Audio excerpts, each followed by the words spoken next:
Episode 2, Origin Story. I was bit by a spider. All right. Focus. All right. I'm trying not to curse. I curse a lot. I'm trying not to curse because this. All right. So you can throw this in. Do you know that I typically don't curse when I do interviews. And I was on an interview with the Mac Admins podcast, and I had said something that I didn't realize they were recording. And I said, I get called out a lot for being brash. And my answer to that is, F you, I'm from New York. Live from New York, it's Saturday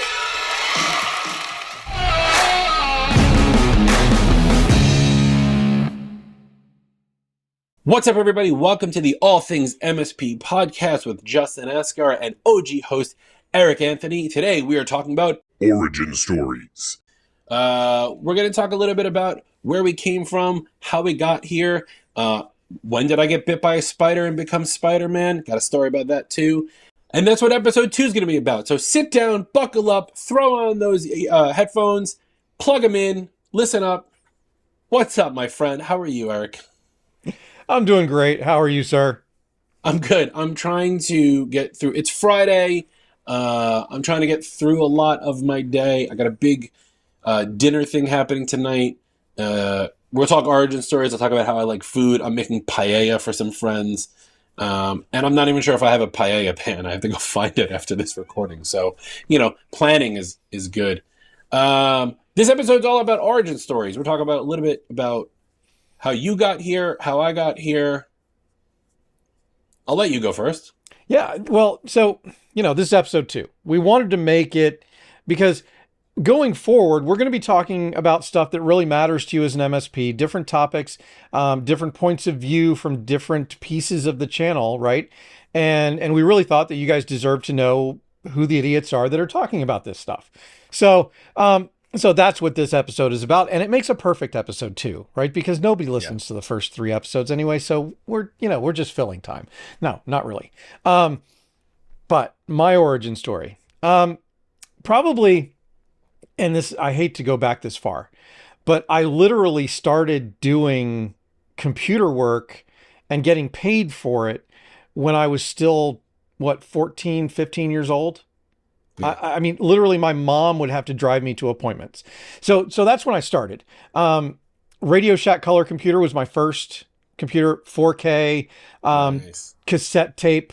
Wait, let's pause for a second. You said 4K for the youngsters in the room. He doesn't mean 4K like we talk about 4K today. That's true. He means kilobytes. 4 kilobytes of RAM. What? I mean, what? You and I probably both have at least 16, 32 in the computers on our desk. I'm rocking 32 gigs. See? And we're talking about 4K. Yeah. Kilobytes, megabytes, gigabytes. Can you go further? Wait, can you go further? Well, terabytes. What comes after gigabytes? Terabytes. What comes after terabytes? Petabytes. What comes after petabytes? That I don't know. No one knows. If you know, leave us a comment. All right, sorry. I'm sorry for interrupting. Okay, so you got a 4K computer, yeah. 4K computer, which does not mean the video resolution, because the video resolution was whatever color TV I had it hooked up to, right? No monitors back then. And you loaded programs from a cassette tape, like you would record audio on. Yeah. And so I did that, but I went to school, graduated with a degree in computer engineering, was working at a computer store while I was in college, and that computer store didn't do any on-site or consulting work. And so right after I graduated, instead of going and actually getting a real job, I got married and started my break fix business all in the same year. Wow. Not recommended, by the way. Getting married or starting a business? Doing them both in the same year. Oh, okay. Just for clarification. Not something your brand new bride is probably expecting.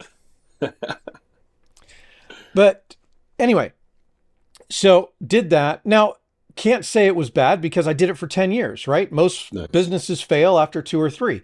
I did it for 10. Now, I made some mistakes like we all do. And my fatal mistake with that one was I really had one client that was my biggest client that was paying my salary and probably half of everybody else's. And they retired, they sold the business, and the person who bought the business moved it 3 states away. Mm. So That's when you were like, honey, pack up the truck. yeah. No, because they really weren't interested in me moving with them. So so I did what a lot of us do in that situation, right? We go to work for our second largest client, which is exactly what I did. I became their chief operating officer.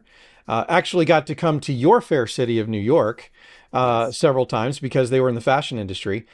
Talk about a change in venue, right? Going from IT to fashion jewelry. Yeah. But, it worked. Thing is, I knew their systems inside and out, so it was a perfect fit. And then, I have to throw this piece in there because that largest client that moved 3 states away called me up and did ask me to move and wanted me to be their CIO, Wow. which I did on a temporary basis for year and a half. And it was during that time that another former client of mine reached out and said, hey, we are splitting off from this other office and we want you to do our IT. Will you come back, go back into business for yourself, do our IT, and we'll give you an office and a salary and benefits? Nice. Who turns that down? Yeah. That's like the best of both worlds. Yeah. So that's when I started my MSP, did that for 7 years, sold it to a guy that I was doing a lot of voice over IP phone systems with. He was a phone guy, wanted to get in computers. And I got this offer from this company called GFI Max to, switch to the vendor side. So that's what I did. And for multitude of reasons, right? We had gotten the business to that point where I was going to need to get it to the next level. We had 4 kids now, small, young kids. I wanted to enjoy life more than work on the business. So going to work for somebody else who I was very familiar with because I used Max RMM, for almost pretty much that entire 7 years. Because when I started my MSP, I knew I needed 2 things. I needed a PSA, I needed an RMM. And so I immediately went out and got GFI Max and Autotask. So that's where I started. And so switching to the vendor side was pretty easy because I was already using those tools. And I kind of got into it. And actually, I've heard this story from other people as well. MSPs get invited by their vendors to come talk about their products at shows, right? And so Len DeCostanza from Autotask would call me up and say, hey, we're going to a GFI Max show. Would you like to talk about how you use the integration between the two at that show? Chip Beeler would call me up from GFI Max and say, hey, do you want to go to this show and talk about the integration between Autotask and Max RMM? And I was like, you're going to pay for me to go to a show, travel? Sure. So, that's kind of how I got into the vendor side. And I loved it, right? I loved getting up in front of people. I loved sharing how that integration really dropped the amount of time that I spent on menial tasks. And so for the last 10 years, I have worked for 2 companies. One just changed its name a whole bunch of time and then got bought. So GFI Max, Logic Now, got bought by SolarWinds, and I was part of the SolarWinds MSP division there. And then I moved to Ignite, coming up on 2.5 years now. Yeah. And so that's kind of my origin story. I did not get bit by a spider. Now, maybe I opened some kind of tomb or old dusty computer at some point and maybe, inhaled some kind of magic dust. But other than that, maybe that's where I get my allergies from. Have you ever by the way, I love this meme that I found on the internet where they show somebody catching something that's about to fall in such a way that's really impossible. And then they just do the Spider-Man thing just to see if they've turned into Spider-Man. I love that meme. Well, that's a great story, and thank you for sharing. For those who don't know who you are, that's the catch up, and now you're at Ignite. You're doing the All Things MSP Facebook group. You have the All Things MSP podcast. With I didn't me. even mention that, did I? Yeah, you didn't. That's why I'm covering it for you. That's what friends do, man. I got your back. and we're just trying to put out some good content. So quick. My story is this: when I was 5 years old, I came home from a trip with my mom, and my dad had bought an Apple IIc computer, and it was sitting on the dining room table, and it was like $15,000 or something ridiculous like that, right? And I was immediately fell in love with it. I was playing games on it. I was trying to figure out if the hollow apple or the solid apple, which bucket the apples have to go into, all these things. I remember getting Basic magazine, and like the centerfold was like a list of code you can type into the computer and like spit something out. It was amazing. Print shop. There was one where my favorite game was like, you used to be able to take the Muppets and make a story with the Muppets, and it would do like a little animation on the screen. Like, it was amazing. Played with computers all through school, and then in middle school we had these computers. We had some Macs there. At this point, I had my bar mitzvah, and my parents had bought me a Mac LC2. And this is one of my favorite stories. This school got Microsoft Word, and it came on 14 diskettes. That's how the installer worked. You would pop a disk in, pop a disk out, pop a disk in, pop a disk out. And so when you first install it, it asks, what's your name? And so I typed Justin Escar, and what's your initials, J.E.? Not knowing what was going to happen, I installed it on my computer at home. Well, then the teacher at school was like, hey, you seem to know what you're doing. Can you install this on all the other computers? I said, sure. And I made my rounds. Now, for the next 9 years, anytime you launch Microsoft Word, it said registered to Justin Escar Virtual Computers. I was 13 years old when that happened. So then I went to college. I went to school actually for business. I'd always been doing computers. I was teaching computers at summer camp, doing stuff like that. But I was always really into business. I was always really entrepreneurial. I was like the number one candy seller for the future business leaders of America. Like, you want nerds? You want Sour Patch Kids? Like that kind of thing. Did some consultative, what we would now call computer consulting in college for things around the school. So the student senate actually had me on with a beeper to like tell me when the computer's broken. I would go in their office and fix that kind of thing. Left school, one of the worst markets in the economy, and I was temping. And so while I was temping, I went away with a friend of mine. And while I was away, my sister, who lived in Manhattan, had an eMac. If anyone remembers those are the big white bulbous ones when the first iMac Gs came out that Steve Jobs put out with the puck mouse. The educational version of that was called the eMac. She had one for her son, needed some help. When I came back, she gave me someone's business card and said, hey, call this company. So I called the company. I was like, hey, I'm doing basically at this point like web design. Are you looking for anyone? And they're like, yeah, we're firing somebody this week. Why don't you come on in? And I was like, that's not toxic at all. And so I went in, interviewed, got the job, worked for this guy. And within a year and a half, he sold it to another company in the city.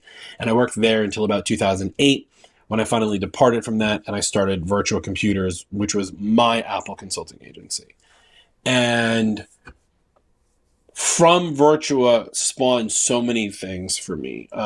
We had a software development company where we had created some big iPad apps. One of our big one was called Sign My Pad.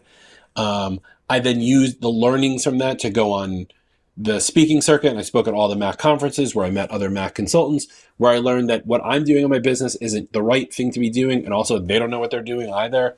So I started the ACES conference, and then that was all about the business side of IT consulting. And then from there, that introduced me to people who then I've been since being able to acquire. So I've been able to grow my business, and we have multiple locations and multiple companies and things like that. So it's all kind of like one thing begat another, begat another. Unfortunately, I do not stick to walls or shoot webs from my hands. I mean, in all fairness, Spider-Man wouldn't be the superhero I would choose. I'm 100% an Iron Man guy, but yeah. So that's my story, and so now here I am trying to just share my knowledge with everyone. You may have heard of me if you listen to other MSP podcasts. There's a couple of people like Paul Green, who's a good friend of ours. He'll be on the show at some point. Like, I've been on his show a couple of times. And a lot of the people who we'll probably talk to soon were people who I brought to the conference. Like, I even had you do a panel last year at the conference on cybersecurity. We've had Paul on this show. We've had Mark Copeman from, where is he now? Wise something. Wingman. He's now at Wingman Agency. Yeah. I just spoke to him the other day, actually. Oh, really? Yeah, that's so funny. So he's speaking at ACES again this year. So, like, a lot of these things, a lot of people who float between us are people who we're friends with, and we'll bring them on and things like that. So that's my story. Yeah, I've always been to computers. I've always been about business. I don't look at MSP I don't look at the MSP world as a lifestyle business. I look at it as a business because I'm all about business first and technology second. And you've probably heard me say that before, and I will probably say it again because that's the truth. Probably. Yeah, Now, probably. there's another link that I think that we share, and it is that entrepreneurial spirit, because you said, you were the best candy seller for the future business leaders. So my early entrepreneurial story was in high school. I think it was our physics teacher. We had this brand new science building that had really terrible acoustics. And so in order to improve the acoustics in his classroom, he was trying to string together lots and lots of empty egg cartons to create a sound dampening, Okay. Yeah. shield. Kind of like what I have on my walls here. Yeah. Yeah. Except you're using the right stuff.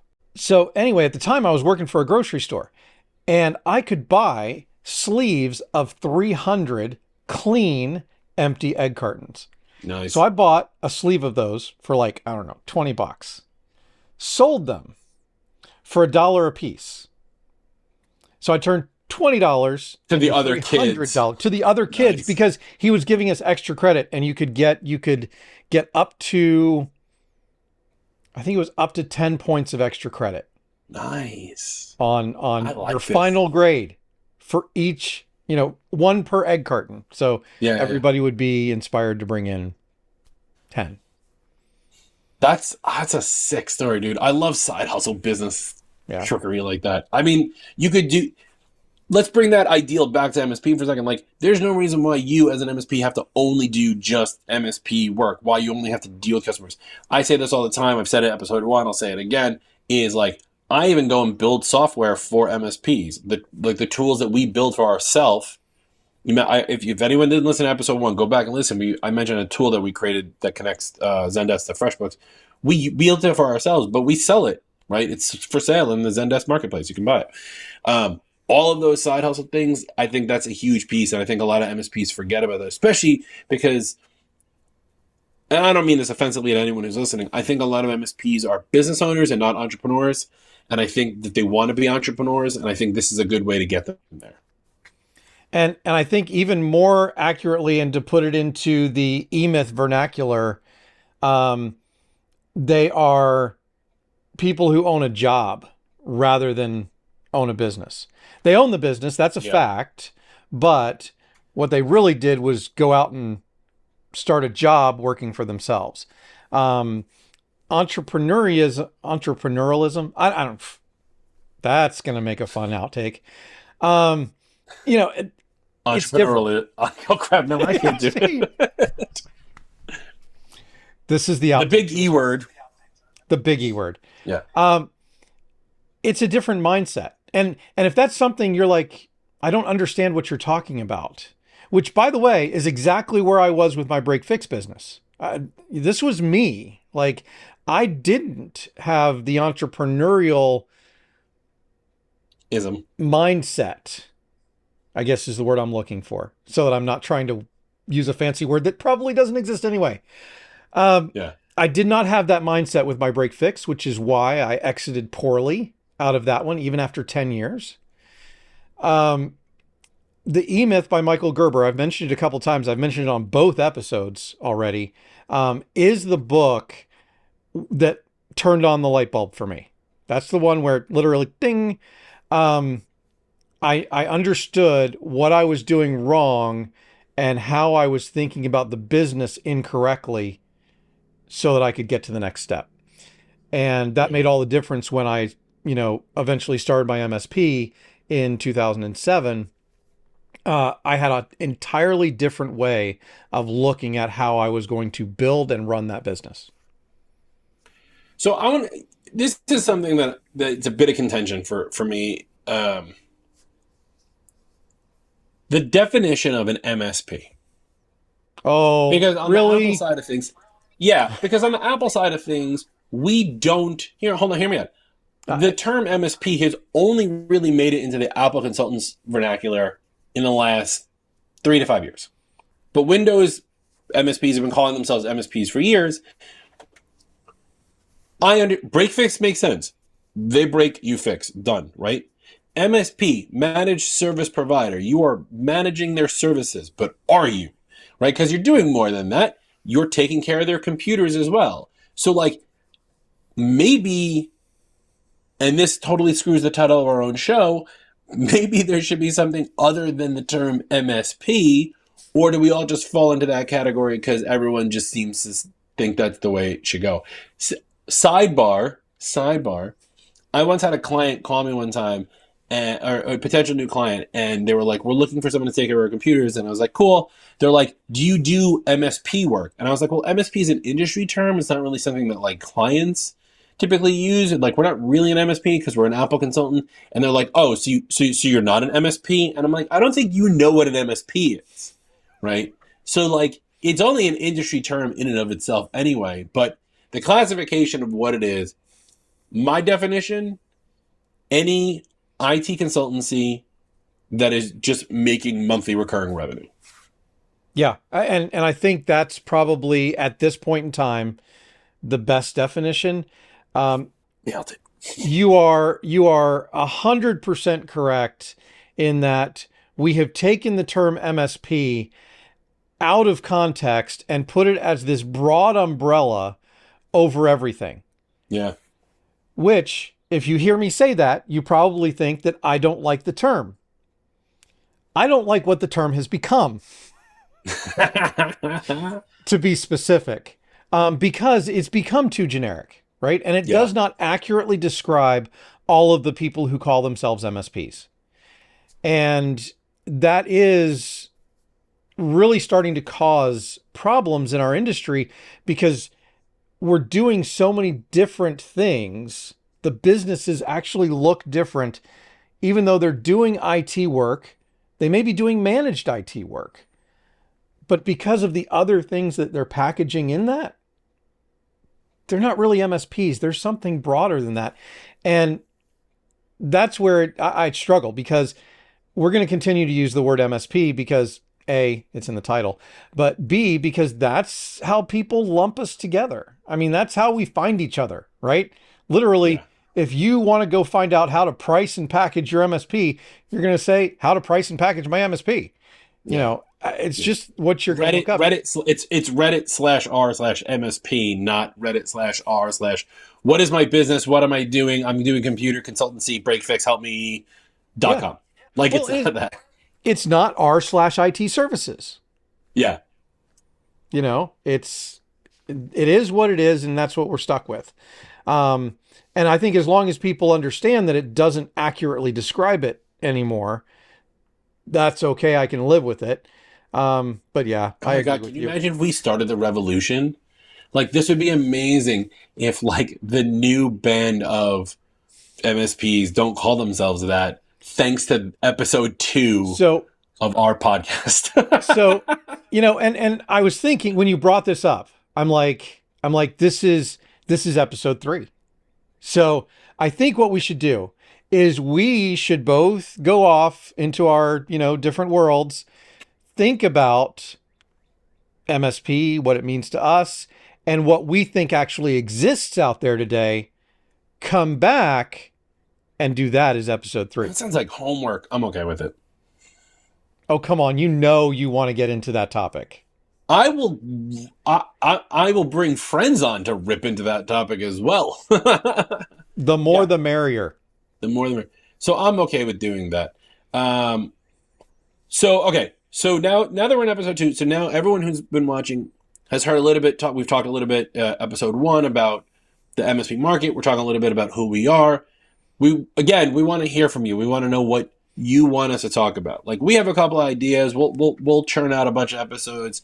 But like, we want to get feedback from the audience, from you, from the listener. Why? Because I have 15 years of professional MSP business under my belt, not to mention my entire life of doing things with computers. Eric has like 30 years of vendor plus MSP plus some under his belt.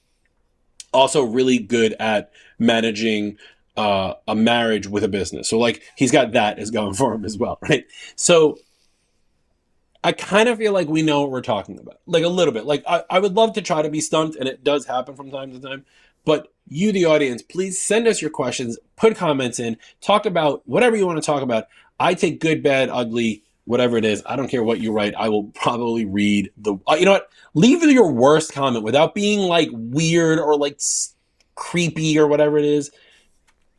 Give the worst MSP comment in the comments below, and I will read it on the next episode. Yeah, this is going to be interactive, by the way. You know, we want to hear what you guys have to say, and we're going to share what you say on the show. That's the whole idea here. If we don't make it about you, then I mean, we started this whole thing because we want it to be about you and what you want to know. So, I think episode 3, baselining what MSP means, what this industry means, and where it kind of has been and where it's going, I think is a great episode 3, because by then the first 2 will be out, right? People will start telling us what they think, good, bad, ugly, whatever. And like Justin said, we invite all of it, right? We're not here for our own gratification. We're here to have fun and to share, okay, a little bit, and share what we've learned over collectively, you know, a lot of years. I overshot with 45. Well, that's been episode 2 of possibly changing title, All Things MSP podcast with Justin Ascar. Don't forget to like and subscribe. That way, OG Eric Anthony can comment out and call me up later crying, telling me that like we did something horrible. Follow, like, subscribe, hit the bell, subscribe and podcast. Go to the, what is it? It's facebook.com/All Things MSP. Groups, All Things MSP. Yeah. But Groups, All Things MSP.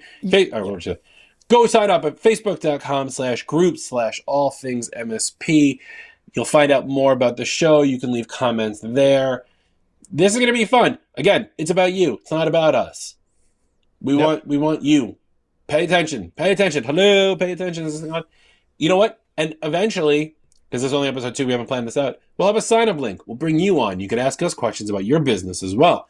We want to hear from you. This is MSP and you. Absolutely. And don't forget, never forget, work like a captain, play like a pirate. Just like the pillow says. Just like the pillow says. That's it from us. Thanks. Bye.